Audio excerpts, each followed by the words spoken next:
कुछ बड़े से बड़े शंकु का आयतन ज्ञात कीजिए जो उस घन से काटा जाए जिसकी प्रत्येक कोर 12 सेंटीमीटर लंबी हो।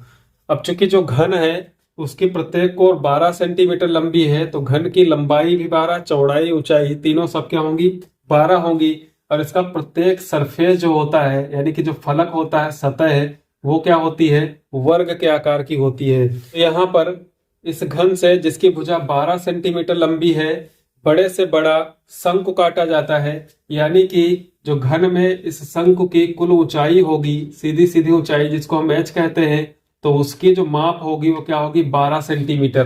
तो यहाँ पर जो शंकु बन रहा है शंकु की ऊंचाई एच बराबर क्या हो जाएगी 12 सेंटीमीटर।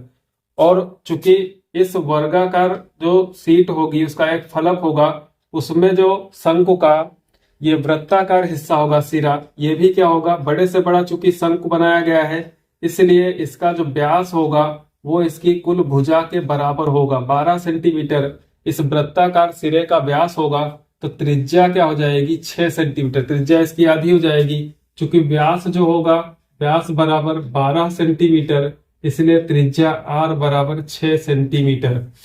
जो शंकु बनेगा उसकी ऊंचाई 12 होगी व्यास भी 12 होगा तो त्रिज्या आ जाएगी 6 सेंटीमीटर।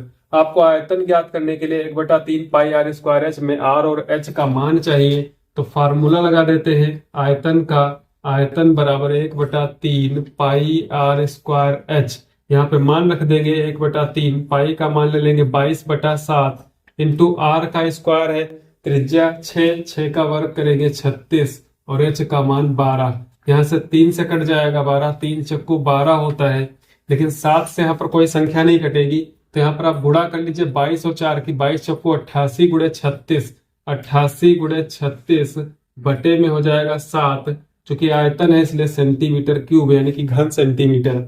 यहाँ पे 88 36 की गुणा करा लेंगे तो 36 गुणे 88 एक 8 से गुणा करेंगे 8 6 48 हासिल 4 आएगा 8 3 24 4 28 288 आए। 60 से गुणा कराएंगे तो यहाँ पर भी 288 ही आएगा। ऐड कर लेंगे 8 8 16 8 2 10 11 3168 3168/7 सेंटीमीटर क्यूब इसका आयतन होगा। यदि आप इसको 7 से भाग कर देते हैं तो 7 से भाग करने पर 7 चौक 28 यहाँ पर 3 बचेगा 7 5 35 लगाएंगे 1 बचेगा। अगला अंक 8 है तो 7 दूनी 14 4 यहाँ पर शेष बचेगा दशमलव लगा देंगे तो 7 5 35 5 बचेगा और 0 लगाने पर 7 7 49 यानी कि 452.57 सेंटीमीटर क्यूब इसका आयतन होगा।